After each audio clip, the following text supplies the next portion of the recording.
Hai teman-teman, hari ini kita akan membahas mengenai perumusan dan pengesahan Undang-Undang NKRI 1945.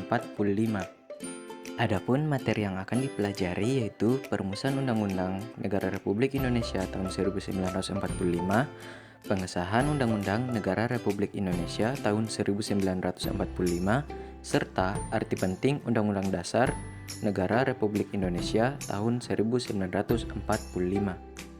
Yang pertama yaitu perumusan Undang-Undang Dasar Negara Republik Indonesia tahun 1945.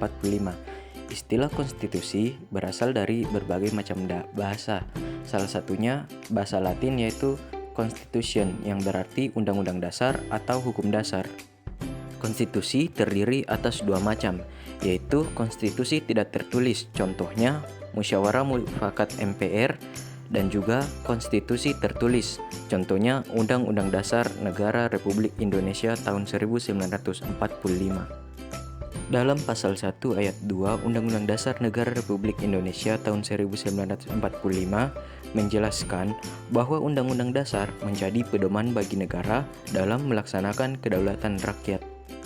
Dalam sejarahnya, naskah Undang-Undang Dasar disusun oleh BPUPKI pada sidang kedua BPUPKI tanggal 10-17 Juli 1945.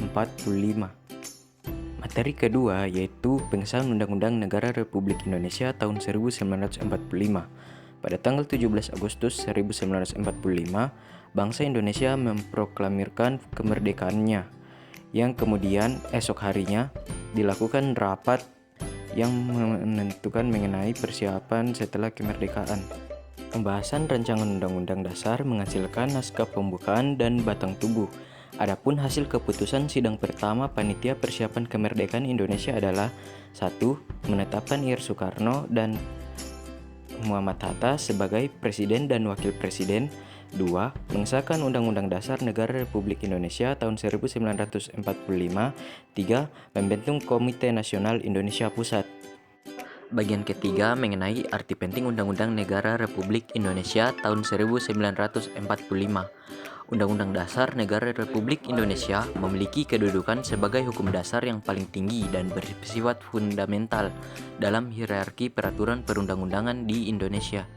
Dalam kehidupan berbangsa dan bernegara, Undang-Undang Dasar memiliki fungsi antara lain sebagai pedoman dalam penyelenggaraan kehidupan berbangsa dan bernegara, pedoman dalam penyusunan peraturan perundang-undangan, alat kontrol mengenai norma, penentu dan pembatas kekuasaan, serta pengatur hubungan antar negara. Setiap warga negara tunduk dan patuh pada ketentuan yang terdapat dalam Undang-Undang Dasar Negara Republik Indonesia tahun 1945. Kepatuhan warga negara terhadap Undang-Undang Dasar dapat membawa suasana kehidupan yang harmonis, tertib, dan teratur.